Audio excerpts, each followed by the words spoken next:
Hello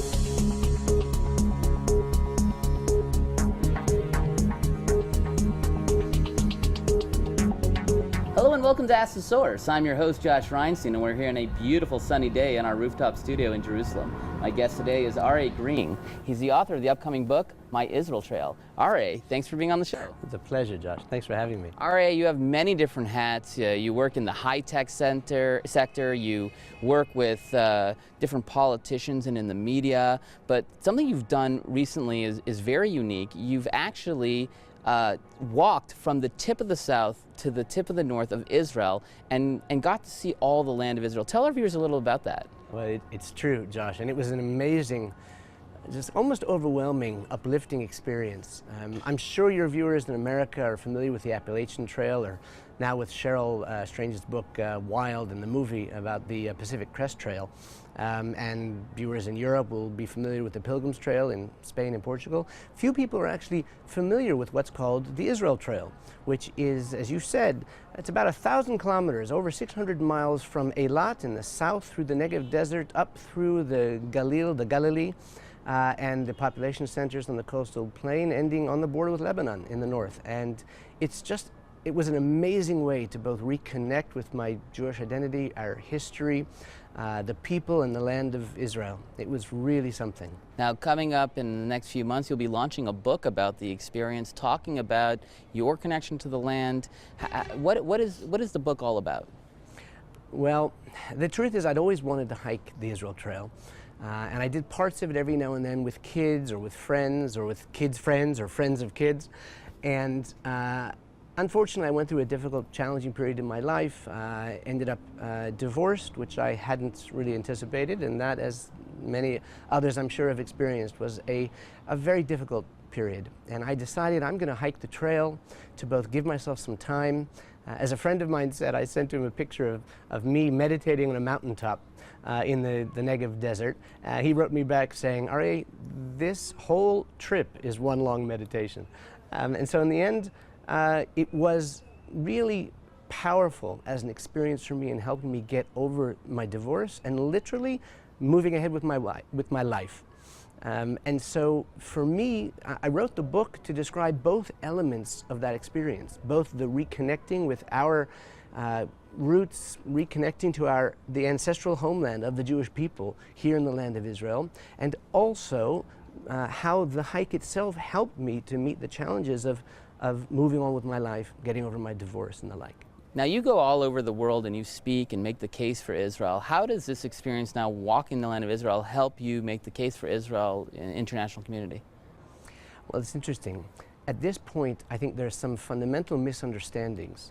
The three myths of the madness of the Middle East, as I call them, and I speak a lot about them, and writing the book helped to consolidate a number of different issues which I think we all can incorporate both in our understanding of the reality here on the ground, but also the way that we express and articulate that, whether we're speaking with a bunch of friends or coworkers, or whether, as I do often, as you say, whether it's in synagogues or churches or on college campuses or in communities, giving talks which help to focus people's understanding.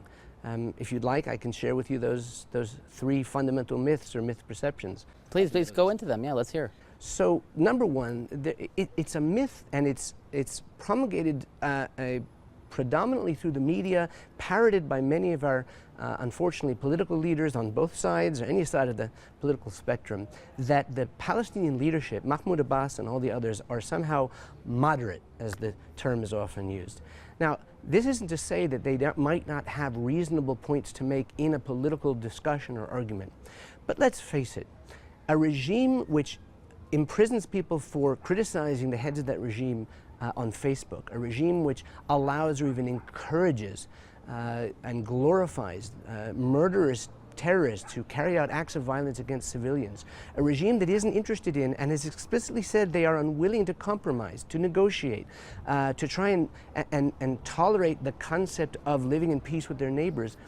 These are not descriptions of a moderate.